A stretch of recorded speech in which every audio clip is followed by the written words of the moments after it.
BRS party గురించి మాట్లాడదాం. ఎందుకంటే బీఆర్ఎస్ పార్టీలో మీరు కూడా కీలక నేతగా ఉన్నారు కాబట్టి ఓ పక్క కేసీఆర్ బయటికి రావట్లేదు, జరుగుతున్న పరిణామాలన్నీ విమర్శలు సద్విమర్శలు ఇవన్నీ చూస్తా ఉన్నాం.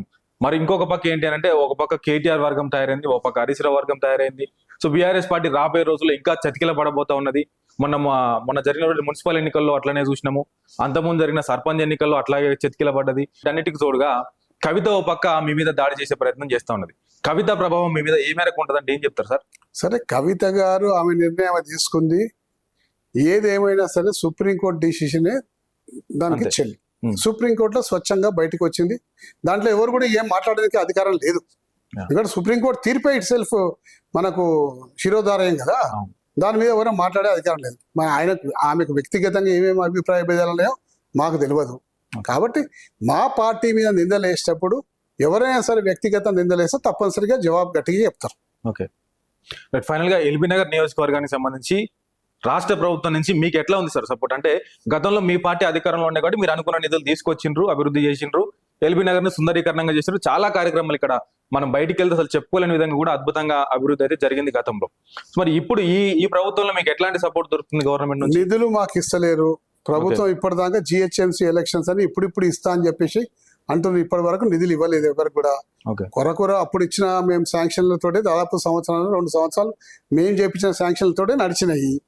వివక్ష చూపెడుతుండ్రు. ఎందుకంటే బీఆర్ఎస్ పార్టీ ప్రజాప్రతినిధులు అంతటా ఉన్నారు కాబట్టి ఇలా జూబ్లీ హిల్స్ ఎలక్షన్ అనుకోండి, లేకపోతే కంటోన్మెంట్ ఎలక్షన్స్ లో వాళ్ళకున్న శాసనసభ్యులు ఇద్దరు శాసనసభ్యులు, దాని తర్వాత పార్టీ ఫిరాయించిన శాసనసభ్యులు కొంతమంది ఉన్నారు. కాబట్టి వాళ్ళ బలం తక్కువ ఉంది. మెజారిటీ బలం బీఆర్ఎస్ సభ్యులు ఉన్నారు కాబట్టి నిధులు హైదరాబాద్కి ఇస్తలేరు. హైదరాబాద్కి ఇచ్చినా కానీ లాభం లేదు, ఎమ్మెల్యేల ముందర నుంచి చేపిస్తారనే ఉద్దేశంతో వాళ్ళ నిధులు ఇస్తలేరు. కానీ జిహెచ్ఎంసీ ఎన్నికలని ఈ మధ్యన నిధులు ఇస్తాము అని చెప్పి కొంతమంది ఏదో వార్తలు వస్తే సంతోషమే. హైదరాబాద్ డెవలప్ అయితే బాగుంటుంది. హైదరాబాద్ డెవలప్మెంట్ ని ఎప్పుడు విస్మరించినా కానీ దానికి మళ్ళా ఖర్చు మరింత రెట్టింపు అవుతుంది. ఖర్చుతో పాటు ఎప్పటికప్పుడు మెయింటైన్ చేసుకుంటే వాళ్ళ హైదరాబాద్ సిటీని ఎక్కడైనా మెయింటెనెన్స్ లో కానీ ఖర్చులో కానీ మనం తగ్గించేసాం అనుకోండి, దానికి డబల్ ఖర్చు మళ్ళీ వచ్చే ప్రభుత్వాల మీద పడుతుంది. కాబట్టి అటువంటి పొరపాటు చేయదని ప్రభుత్వానికి నేను విన్నవించుకుంటున్నా. అంటే పార్టీ ఫ్రేమ్లు అన్నారు కాబట్టి ఇంకొక ప్రశ్న సార్, ఎట్లా అనిపిస్తున్నా సార్ మీకు ఈ తతంగం అంతా చూస్తుంటే? ఓ పక్కేమో కాంగ్రెస్ పార్టీలో ఉన్నామంటారు కాసేపు, మరోసారి వచ్చేమో బీఆర్ఎస్ పార్టీలో ఉన్నామంటారు. కడియం శ్రీఆర్ లాంటి నేతలు నేను ఏ పార్టీలో ఉండాలో ఆ పార్టీలోనే ఉన్నా అంటాడు. దానం నాగేందర్ ఏమో విచారణకు రమ్మంటే విచారణకు రాడు. ఈ తతంగం అంతా చూస్తా ఉంటే మీకు ఏమనిపిస్తా ఉంది? అంటే ప్రజలకు ఏం సందేశం ఇస్తా ఉన్నారు వీళ్ళందరూ? మేము కూడా పార్టీ మారినప్పుడు అనేక విమర్శ వచ్చినాయి, కానీ మేము చట్టబద్ధంగా ఆర్టికల్ షెడ్యూల్ 4 ప్రకారం విలీనమైనాం. కాంగ్రెస్ పార్టీ నుంచి బీఆర్ఎస్ పార్టీలో విలీనమైనాం. ఇప్పుడు పార్టీ ఫిరాయింపుల్లో మీరంతా స్పష్టంగా చూస్తుంటే ఒక నైతిక విలువలు లేకుండా, కాంగ్రెస్ పార్టీలో తిరగకుండా, బీఆర్ఎస్ పార్టీని విమర్శించకుండా, వాళ్ళెంబడి ఇనాగ్రేషన్ లో పాల్గొని మా మీటింగ్లకు రాకపోగా ఇవాళ మళ్ళీ మేము బీఆర్ఎస్ పార్టీలో ఉన్నాం, వాళ్ళు తప్పర్థం చేసుకుంటారని చెప్పేసి చిల్లర రాజకీయానికి దిగినరు. అంటే ఇంత చిల్లర రాజకీయానికి దిగినప్పుడు నిజంగా కూడా మా ప్రజాప్రతినిధుల మీద నమ్మకం పోతుంది ప్రజలకు.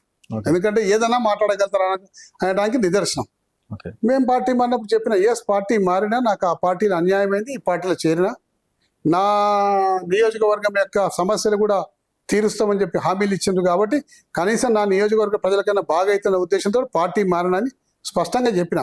కానీ ఈ రోజు చెప్పుకోలేని దౌర్భాగ్య పరిస్థితిలో ఆ శాసనసభ్యులు ఉన్నారు. మళ్ళీ పైకి మేము బీఆర్ఎస్ పార్టీలోనే ఉన్నామని అంటున్నారు. అంటే ప్రజలు ఇదంతా గమనించరా అండి? ప్రజలంతా చూస్తూనే ఉంటారు. ప్రజలంతా తెలివి తక్కువ అండి. ఎక్కడ బుద్ధి చెప్పాలనో అక్కడ బుద్ధి చెప్తారు వాళ్ళకు. ప్రజలు ఎక్కడ బుద్ధి చెప్పాలనో అక్కడనే బుద్ధి చెప్తారు. వాళ్ళు చెప్పడం కాదు, స్పీకరే క్లీన్ చిట్ ఇచ్చండి వాళ్ళకి. ఎవరు క్లీన్ చిట్ అండి? నైతికంగా కొన్ని ఉంటాయండి. ప్రజలు గమనిస్తుండ్రు. అధికారం వాళ్ళది కాబట్టి వాళ్ళ తరఫున ఎవరేం చెప్పినా నడుస్తుంది. కానీ కోర్టులు ఉన్నాయి. దాని తర్వాత కోర్టు నుంచి తప్పించుకుంటే ప్రజలు ఉన్నారు. ప్రజల తీర్పు నుంచి మాత్రం ఎవరు తప్పించుకోలేరు. రైట్ సార్, ఫైనల్ గా ఇవాళ ఉమెన్స్ డే అనగానే మీ నియోజకవర్గ ప్రజలందరికీ కూడా మీరు శుభాకాంక్షలు చెప్తారు, వాళ్ళని కలుస్తారు, వాళ్ళు వచ్చి మిమ్మల్ని కలుస్తారు. సో వాళ్ళందరికంటే ముందుగా మీ సహచరి కమల మేడం ఉన్నారు.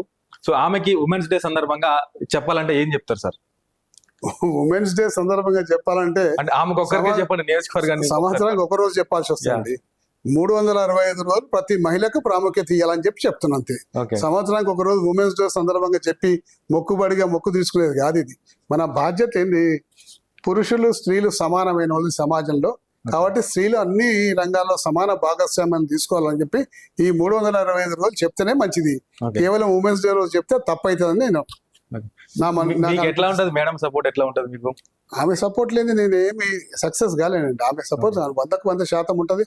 ఫ్యామిలీ అంతా కూడా చేసుకుంటూ అప్పుడప్పుడు నాకు సపోర్ట్ గా బయట కూడా వచ్చి నాకు కార్యక్రమాల్లో పార్టిసిపేట్ చేస్తుంది కాబట్టి అది చాలా విలువైన సపోర్ట్. కానీ మా కోసం ఒక చిన్న రిక్వెస్ట్ సార్, వీలైతే మేడం కి కాల్ చేసి హ్యాపీ ఉమెన్స్ డే అని చెప్తారా ఒకసారి? ఆల్రెడీ ఉమెన్స్ డే ఇద్దరం కలిసి చేసినామండి. ఓకే, ఆల్రెడీ చేసినాం. పెద్ద ఎత్తున దాదాపు 2000 మంది ఉమెన్స్ ని చేసినాం. ఉమెన్స్ డే చేసినాం బ్రహ్మాండంగా. వచ్చే సంవత్సరం మేము ప్రత్యేకంగా ఇంకో వేరే విధంగా ఉమెన్స్ డే చేయాలనుకుంటున్నాం. ఆ విధంగా చేసినప్పుడు మిమ్మల్ని కూడా పిలుస్తాం.